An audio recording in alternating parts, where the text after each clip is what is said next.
Joshua 8. And the Lord said to Joshua, Do not fear and do not be dismayed. Take all the fighting men with you and arise. Go up to Ai. See, I have given into your hand the king of Ai, and his people, his city, and his land. And you shall do to Ai and its king as you did to Jericho and its king. Only its spoil and its livestock you shall take as plunder for yourselves. Lay an ambush against the city behind it. So Joshua and all the fighting men arose to go up to Ai. And Joshua chose 30,000 mighty men of valor, and sent them out by night. And he commanded them, Behold, you shall lie in ambush against the city behind it. Do not go very far from the city, but all of you remain ready. And I and all the people who are with me will approach the city. And when they come out against us just as before, we shall flee before them. And they will come out after us until we have drawn them away from the city. For they will say, They are fleeing from us just as before, so we will flee before them. Then you shall rise up from the ambush and seize the city, for the Lord your God will give it into your hand. And as soon as you have taken the city, you shall set the city on fire. You shall do according to the word of the Lord. See, I have commanded you. So Joshua sent them out, and they went to the place of ambush, and lay between Bethel and Ai, to the west of Ai. But Joshua spent that night among the people. Joshua arose early in the morning, and mustered the people, and went up, he and the elders of Israel, before the people to Ai. And all the fighting men who were with him went up and drew near before the city, and encamped on the north side of Ai, with a ravine between them and Ai. He took about 5,000 men, and set them in ambush between Bethel and Ai, to the west of the city.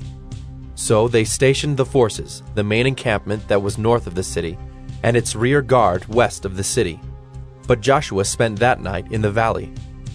And as soon as the king of Ai saw this, he and all his people, the men of the city, hurried and went out early to the appointed place toward the Arabah, to meet Israel in battle. But he did not know that there was an ambush against him behind the city. And Joshua and all Israel pretended to be beaten before them, and fled in the direction of the wilderness. So all the people who were in the city were called together to pursue them. And as they pursued Joshua, they were drawn away from the city. Not a man was left in Ai or Bethel who did not go out after Israel. They left the city open and pursued Israel. Then the Lord said to Joshua, Stretch out the javelin that is in your hand toward Ai, for I will give it into your hand. And Joshua stretched out the javelin that was in his hand toward the city. And the men in the ambush rose quickly out of their place, and as soon as he had stretched out his hand, they ran and entered the city and captured it. And they hurried to set the city on fire. So when the men of Ai looked back, behold, the smoke of the city went up to heaven, and they had no power to flee this way or that, for the people who fled to the wilderness turned back against the pursuers. And when Joshua and all Israel saw that the ambush had captured the city, and that the smoke of the city went up, then they turned back and struck down the men of Ai. And the others came out from the city against them, so they were in the midst of Israel, some on this side and some on that side. And Israel struck them down until there was left none that survived or escaped. But the king of Ai they took alive, and brought him near to Joshua.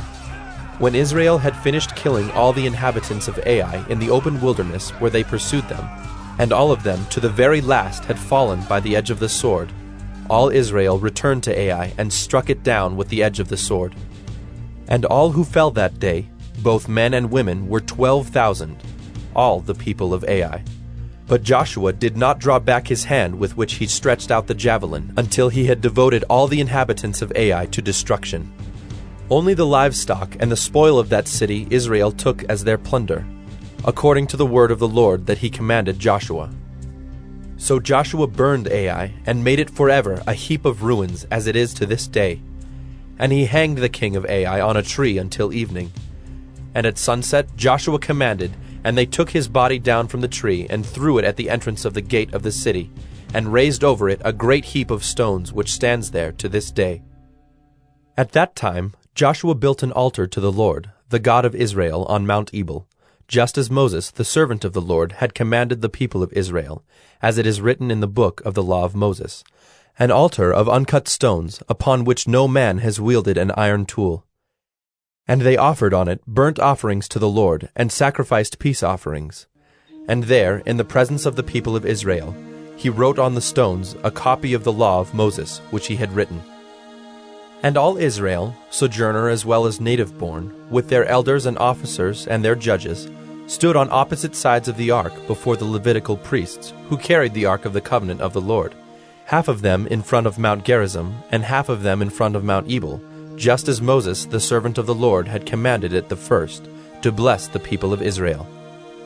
And afterward he read all the words of the law, the blessing and the curse, according to all that is written in the book of the law. There was not a word of all that Moses commanded that Joshua did not read before all the assembly of Israel, and the women and the little ones and the sojourners who lived among them.